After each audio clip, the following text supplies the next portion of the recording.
नमस्कार दोस्तों। विनायक दामोदर सावरकर जन्म 28 मई 1883, स्वर्गवास 26 फरवरी 1966।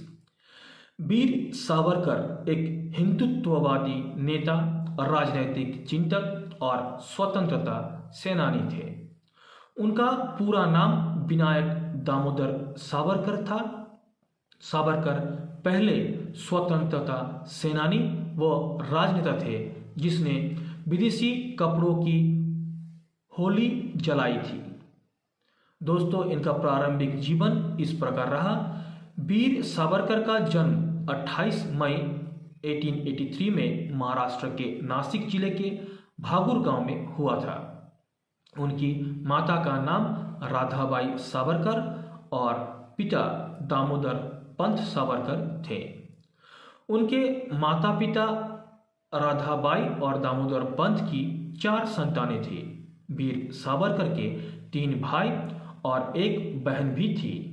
उनकी प्रारंभिक शिक्षा नासिक के शिवाजी स्कूल में हुई थी। मात्र 9 साल की उम्र में हैजा बीमारी से उनकी मां का देहांत हो गया।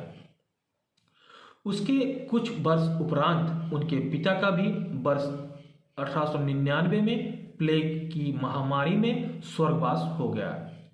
इसके बाद उनके बड़े भाई ने परिवार के भरण पोषण का भार संभाला।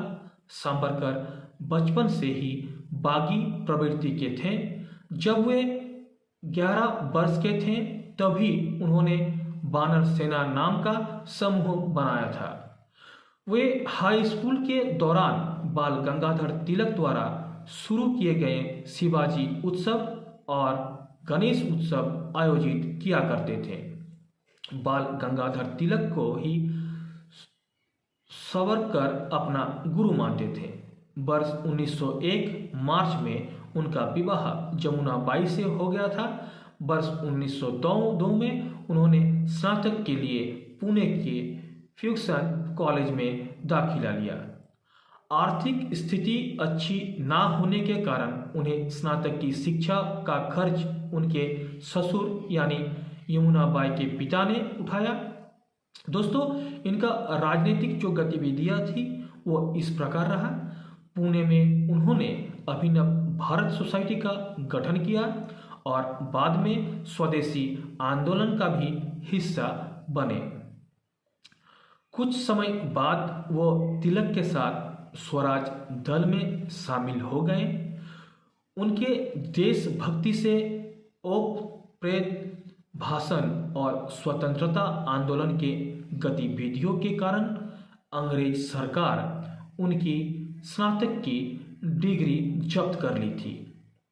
दोस्तों, वर्ष 1906 जून में बैरिस्टर बनने के लिए वे इंग्लैंड चले गए और वहाँ भारतीय छात्रों को भारत में ही रहे ब्रिटिश शासन के विरोध में एकजुट किया।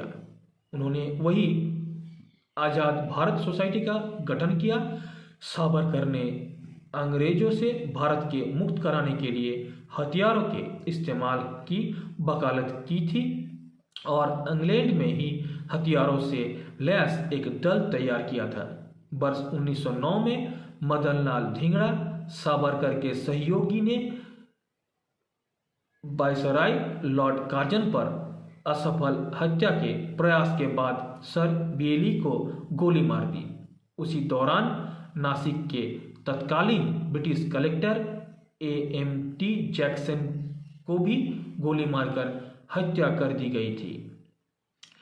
इस हत्या के बाद सावरकर पूरी तरह ब्रिटिश सरकार में चुंगल में फंस चुके थे।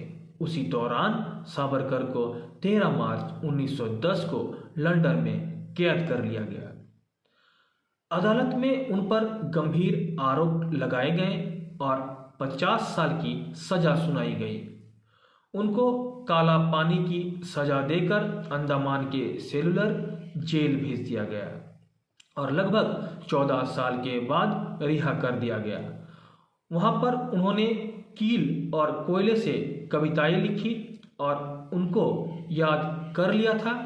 10,000 पंक्तियों की कविता को जेल से छूटने के बाद उन्होंने दोबारा लिखा। वर्ष 1920 में महात्मा गांधी, विट्ठल भाई पटेल और बाल गंगाधर तिलक ने सावरकर को रिहा करने की मांग की। 2 मई 1921 में उनको रत्नागिरी जेल भेज दिया गया और वहां से सावरकर को यरवदा जेल भेज दिया गया। रत्नागिरी जेल में उन्होंने हिंदुत्व पुस्तक की रचना की। वर्ष 1924 में उनको रिहाई मिली, मगर रिहाई की शर्तों के अनुसार उनको ना तो रत्नागिरी से बाहर जाने की अनुमति थी और ना ही वो 5 साल तक कोई राजनीति कार्य कर सकते थे। रिहा होने के बाद उन्होंने 23 जनवरी 1924 को रत्नागिरी हिंदू सभा का गठन किया और भारतीय संस्कृति और समाज कल्याण के लिए काम करना शुरू किया। थोड़े समय बाद सावरकर तिलक की स्वराज पार्टी में शामिल हो गए और बाद में हिंदू महासभा नाम की एक अलग पार्टी बना ली। वर्ष 1937 में अखिल भारतीय हिंदू महासभा के अध्यक्ष बने और आगे जाकर भारत छोड़ो आंदोलन का हिस्सा भी बने। सावरकर ने पाकिस्तान निर्माण का विरोध किया और गांधी जी को ऐसा करने के लिए निवेदन किया। नाथूराम गोडसे ने उसी दौरान महात्मा गांधी की हत्या कर दी, जिसमें सावरकर का भी नाम आया। सावरकर को एक बार फिर जेल जाना पड़ा, परंतु साक्ष्यों के अभाव में उन्हें रिहा कर दिया गया। अपने जीवन काल में सावरकर एकमात्र ऐसे व्यक्ति थे जिनको 2 बार आजीवन कारावास की सजा सुनाई गई थी। उनके द्वारा ही तिरंगे के बीच में धर्म चक्र लगाने का सुझाव सर्वप्रथम दिया गया था।